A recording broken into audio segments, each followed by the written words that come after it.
Hi, I'm Heather with Spirits Freedom Farm, and I wanted to talk to you today a little bit about healthy, real food and why we consider foods in season and locally to be a big part of healthy, real food.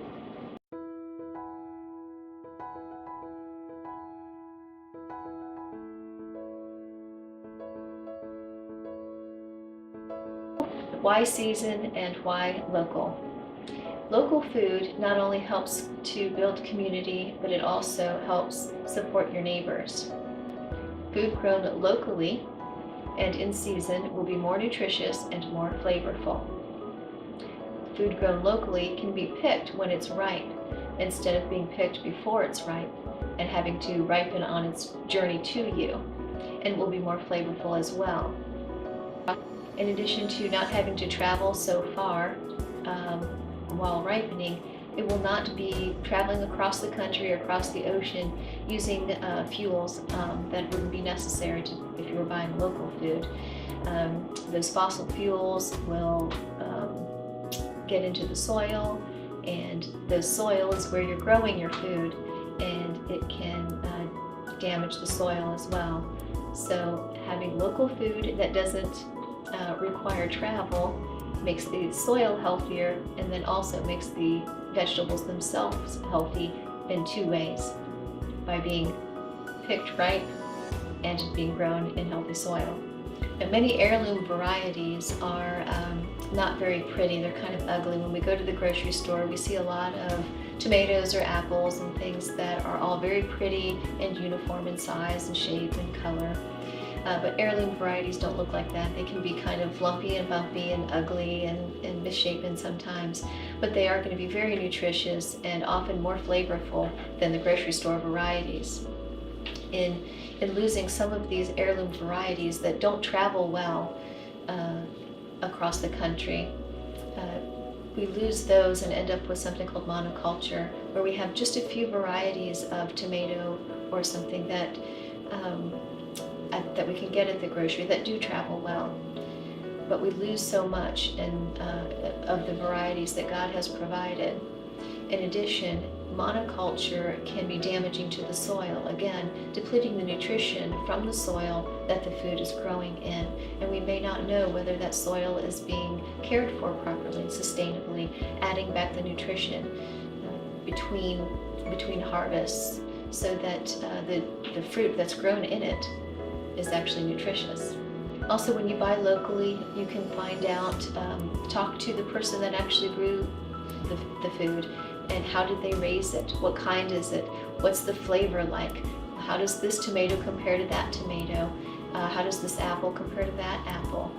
In terms of flavor profile, and what it's good for, and what you could use it for. And also you can find out how it was grown. Were there any chemicals used when it was grown, and how is the soil treated, so that you can find out if that is a nutritious food grown in healthy soil. Locally, we also have a lot of variety that can help take care of the nutrition profiles that maybe we seek from foods that are not grown locally. Around here, we can't grow citrus foods or acai berries, but we can grow elderberries and strawberries and blueberries, and that can help make up for some of the nutrition for foods that are grown in more tropical areas. And growing in season does not prohibit you from eating when foods are not being harvested locally. We do have winter here where nothing is really growing, but God has made foods that store well.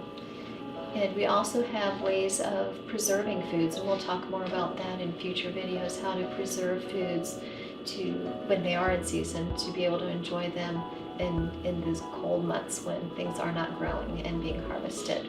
So I hope you will consider whether, when you're out shopping next time for food, consider if there's some way that you could purchase that item locally or in season, and find a way to preserve foods when they are in season, and to have a more nutritious and more flavorful food for your plate and for your family. Thank you.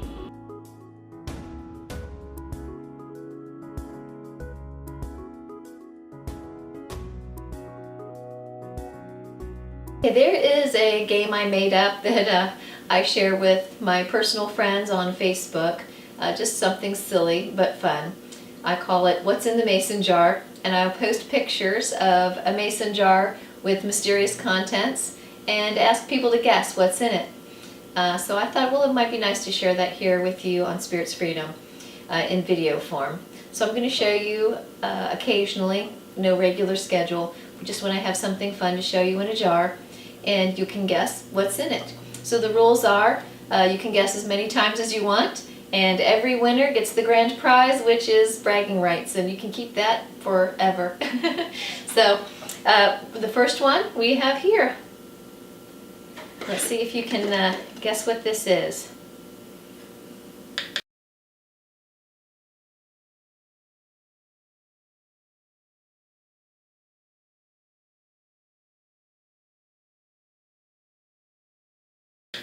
And we will reveal it soon, our next video.